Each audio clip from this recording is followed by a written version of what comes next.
employment agency. And we built that and I ran it. It was really designed to free me up so that I could go during the off season, have an income, and then go back and play baseball. So minor league baseball is just a totally different story of how that happens and how much money you do not make. But it's very, very challenging in the minor leagues. So these are some of the teams I played for: the Houston Astros, the Cleveland Indians, the Cardinals, and the California Angels. There's about 3 other independent teams. Independent teams are teams that are not affiliated with major league teams. Also, I played in Mexico a couple of years as well. The ring that I have is a World Series ring from the from the Cleveland Indians organization for their minor leagues. Those are 2 of my cards. The one on the right is Savannah. The S is for Savannah, Georgia. That was with the St. Louis Cardinals organization. The one on the left, I'm about 27 in that. The one on the right, I'm 23. Wow. The one on the left is San Jose Bees, which is an independent team in San Jose. And I was in between when I was playing for the Angels and the Cleveland Indians. These are some of the clients that we service today. You can see them, DreamWorks own TNT. At one point we still do service probably more than major studios and networks in any other agency, but at one time we serviced quite a few more, and the model of how they do business has changed, and so some of them we chose not to continue to do business with. So I'm going to talk to those briefly who are here doing the interview on how to land a job in Hollywood. I personally have done probably close to 10,000 interviews in the 30 years that we've been in business, and have placed thousands in the industry, many that are now EVPs and vice presidents of divisions within the industry. The EVP of NBC we placed, the vice president of Cartoon Network, manager of reality programming, manager of production over at the Walt Disney Company. Most of them started as assistants, and they continue to progress through the industry. So cover letters. These are some of the basic things that I think is really important that those of you that are in school, that you continue and go on and get your bachelor's degree. If you like, you can go get your master's degree. But even after all that's said and done, you need a job. So what I think is really important is to understand the interview process, because it will make or break or frustrate you tremendously on how come I'm not landing a job. So the key to the interview is really a cover letter. Cover letters should really be simple. They should be really no more than 2 to 3 paragraphs. They do not need to be the length of your resume. Those are some examples of bad cover letters.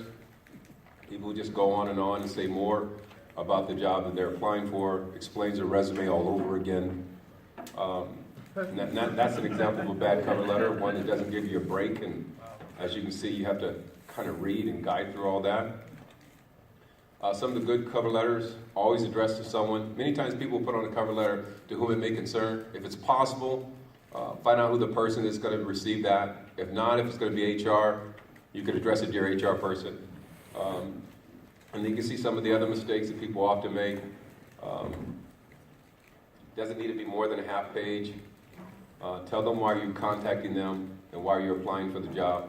Sometimes I'll get cover letters that people will just ramble on about their childhood dream and what they've always wanted to do within the industry, as though I'm interested. And I'm really not. So, you have to have a mindset of the employer. Typically, you're going to interview with HR. And HR has one goal, and that is to submit quality candidates to the executive. So if they don't care if it's 3, 4 people, a good day for human resources is when the executive comes back and says, I don't know who to hire.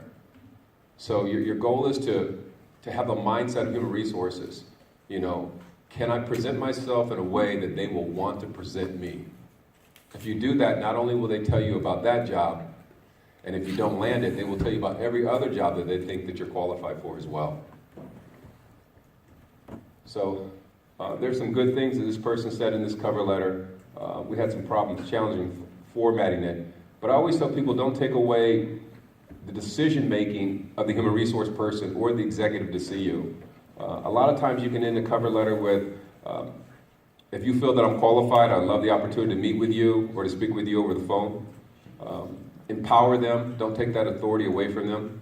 And some of the ways that people do is they tell them, as you can see, I'm an excellent candidate, and I look forward to hearing from you next week. And I think it's very bold, and it comes off border arrogant.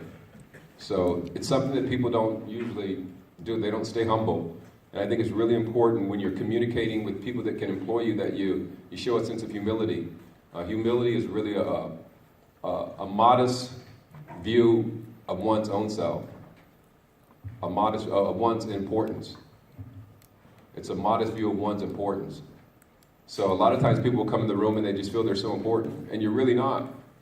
You're one of potentially 100, 200 resumes. Disney gets 500 resumes per job. DreamWorks gets about 250.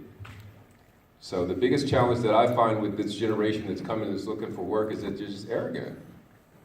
And they come in very cocky, and they think it's confidence, but it's not. It's just cocky. You humble yourself. That person has the ability to employ you, so understand whose space you're in. So 3 things your resume should say: what did you do, where did you do it, and how long did you do it for? If those 3 things aren't mentioned on your resume, it's a poorly written resume. I'm not too particular on layout. We have a sample on our website of how a resume should be laid out. But you talk to 10 different HR people, 10 different people will tell you different ways to do your resume. The number one thing is, can they